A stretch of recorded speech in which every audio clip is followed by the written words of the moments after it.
hari generations zabyirutse nkuko namwe mwabyirutse, nazo noneho ziri mu position yo kuvuga ngo ubu ngubu tumaze kwiorganiza muri Mozambique nitwe dufite ekonomi yose, muri Zambia nitwe dufite ekonomi yose, amashuri turiga turatsinda. Nigeze kubona ikinyamateka cyo muri Lesotho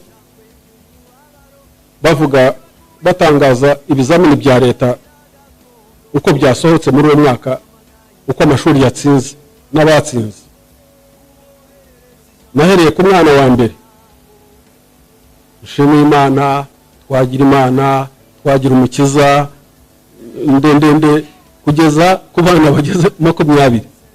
Ubwo mpita ngira gute, mpita mbyumva kubera ko natwe turi muri Uganda, at least gende ndi muri primaire ya 7 cyangwa ajya kujya muri secondaire, bamanika abanyeshuri batsinze guhera ku wa mbere kugera ku ijana bari abanyarwanda gusa.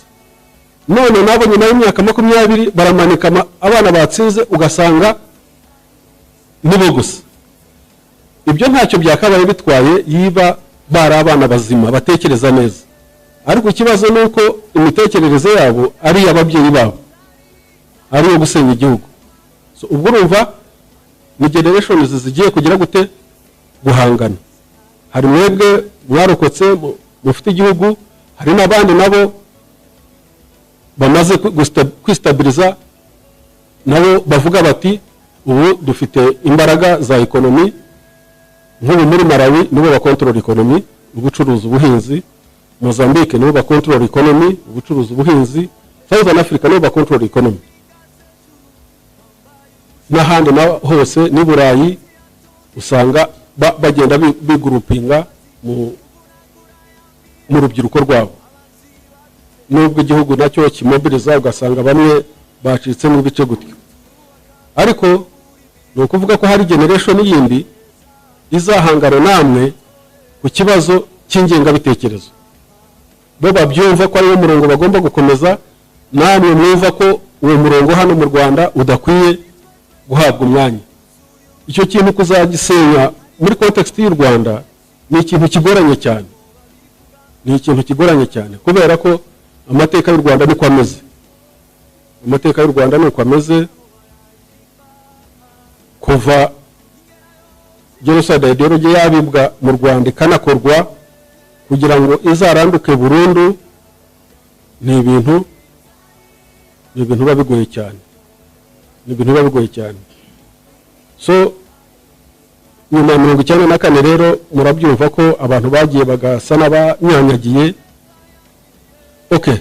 bakagerageza ibitero byose usanga bifite similarities. Uko muri 1995 na 6 bisuganyije bava za Kongo bakinjira bagatera mu majyaruguru, ni kimwe nk'uko na 59 61 na 2 na 3 ingezi zisuganyije nazo zikagira gute zigatera, ariko nyuma zikagira gute zigatsindwa zikaguma zigasubirayo. N'abandi naho mwarabibonye ko 9 na 5 na 6 na 7 bone ko bari benshi cyane, barateye baratsindwa bagira gute basubirayo. Mu gusubirayo igihugu kirihuta cyane, ibi byose mubona bimaze kubakwa byiyubatse bamaze gusubirayo. Ariko gusubirayo ushobora kwibeshya ngo intambara bayivuyeho. No, ntabwo ariko bimeze. Basubiye kubera ko baneshejwe. Iki gihe cyose rero bari muri reorganization, bafite amaraso mashya, bafite imitekerereze yindi, bafite imikorere yindi, iyi technology mufiteho access nabo bayifiteho access, murarwanira ku rubuga rumwe. Ndetse hari n'abari hano, abo baba hano ubona bintagondwa, ajya mu prison mu gitondo akavayo, yavayo akaza ari wa wundi, nubwo wamusubiza yakaza ari wa wundi. Bafite abantu babo. bafite abantu babo, ariko twebwe dufite igihugu, dufite means. Hari igihe bibeshya bakavuga bati mwamaze imyaka 30 natwe harabura hune kugira ngo 30 igere, ni nkaho ari ariko ntabwo ari formula ushyiramo gutya ngo bikunde, ntabwo ari byo. 30 icyo bayikoreshaga n'icyo tuyikoresha ntabwo bihuye, biratandukanye. Twe ntabwo tumaze 30 twubaka ingengabitekerezo nk'iyo bubakaga, tumaze 30 twubaka igihugu, twubaka abantu, so we are better placed. Ariko birasaba imyumvire, birasaba consciousness, kandi ntabwo bivuga ngo birasaba imyumvire ngo kubera ko turi abarokotse gusa, no, ntabwo ari kuvuga ngo ni abarokotse gusa.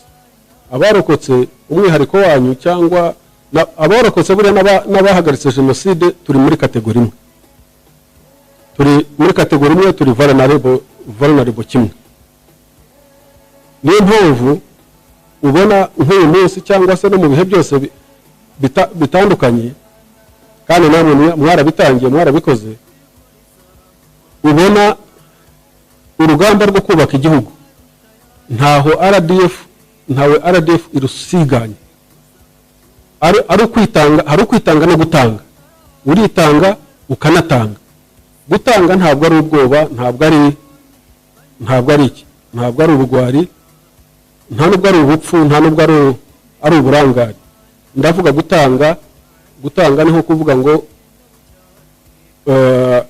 ufite igihugu, uri RDF, ufite imbaraga, ntunabuze n'abasirikare muhuje gusa bo kuba babarwanira, ariko kuzanamo n'abandi, ukazanamo igihugu cyose, ukareba igihugu aho kwireba, aho kureba mu ndorerwamo yo kwireba, kuba magnanimous, kugira umutima waguye. Namwe yaba JRG yaba ARG, ibyo byose murabikora kandi mwarabikoze. Kuvuga ngo mwebwe responsibility mufite ku gihugu iraruta responsibility yuri ushaka kugisenya. Ntabwo mufite responsibility imwe, no, mwebwe mufite responsibility iruta ushaka kugisenya. Ni mwebwe mufite inyungu mu kubaka igihugu kurusha uriya wundi. So ni ukuvuga ko ni mwebwe mufite icyo gutanga, perezida ajya ababwira, ni mwe mufite icyo gutanga kurusha uriya udafite icyo abaha. Ni mwebwe mufite icyo gutanga, mwatanze imbabazi, yes, ariko noneho no gukorera igihugu. Uriya wundi aho akora kuva hano akagera hano, wewe uba ukwiye kuva hano ukagera iriya, kandi utiganda. Niko bimeze. Ugize Imana uwo wundi nawe akakujoininga mukagera nayo, byaba byiza kurusha.